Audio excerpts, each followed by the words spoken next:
Au Maroc, le gouvernement prévoit une production de 4,4 millions de tonnes de céréales pour la saison agricole 2024-2025. Dans les détails, la production de blé devrait s'établir à 3,4 millions de tonnes, alors que celle de l'orge atteindra 950 000 tonnes. Le crédit à l'économie angolaise a atteint 6,2 milliards de kwanza en février 2025, a annoncé le président de l'association bancaire angolaise, Mario Nascimento, le 21 avril 2025. Selon les prévisions de la Banque des États de l'Afrique centrale, le Cameroun devrait produire 1,78 million de tonnes de gaz naturel d'ici 2025.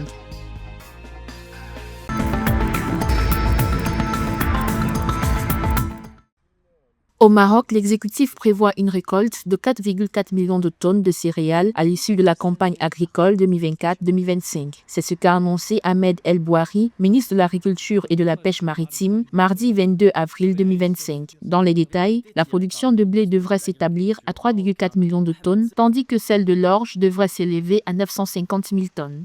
Le royaume chérifien peut pousser un ouf de soulagement. En effet, les autorités marocaines étaient à deux doigts de reconnaître le même schéma catastrophique qu'elles ont rencontré l'année dernière. Tout cela est dû à un seul facteur, c'est le facteur eau, qui a beaucoup manqué, qui a entraîné une baisse de la production céréalière. Le stock déclaré représenterait une augmentation de 41% par rapport à la campagne 2023-2024 qui avait abouti à une récolte de 3,1 millions de tonnes. Selon le ministre de l'Agriculture, ces perspectives pour 2025 reposent sur l'impact favorable de l'accroissement des précipitations entre mars et avril 2025, période qui coïncide avec la floraison et la maturation des cultures.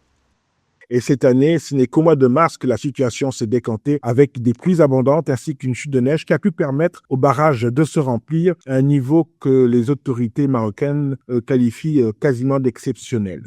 Bien que les projections de production céréalière pour 2025 laissent présager une reprise, il est important de souligner que le secteur céréalier marocain ne parvient pas encore à atteindre ses niveaux habituels de performance. Pour rappel, le Maroc se classe au 6e rang parmi les pays africains où la consommation de céréales est la plus élevée, juste après l'Égypte, le Nigeria, l'Éthiopie, l'Afrique du Sud et l'Algérie. Sa consommation moyenne s'est établie à 17,5 millions de tonnes par an entre 2021 et 2023.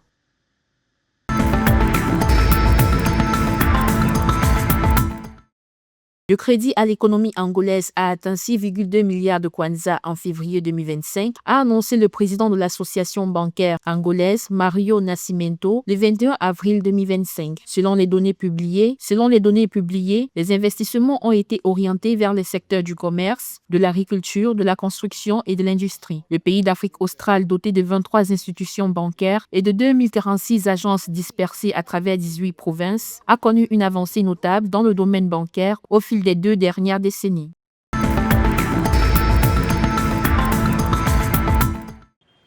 Selon les prévisions de la Banque des États de l'Afrique centrale, le Cameroun devrait produire 1,78 million de tonnes de gaz naturel d'ici 2025. Le rapport Principaux indicateurs économiques, monétaires et financiers de la CEMAC, publié en mars 2025, prévoit une augmentation de 23% par rapport à 2024 où la production avait atteint 1,44 million de tonnes. Cette performance marque une reprise après la baisse de 12,6% observée en 2024 comparativement à 2023.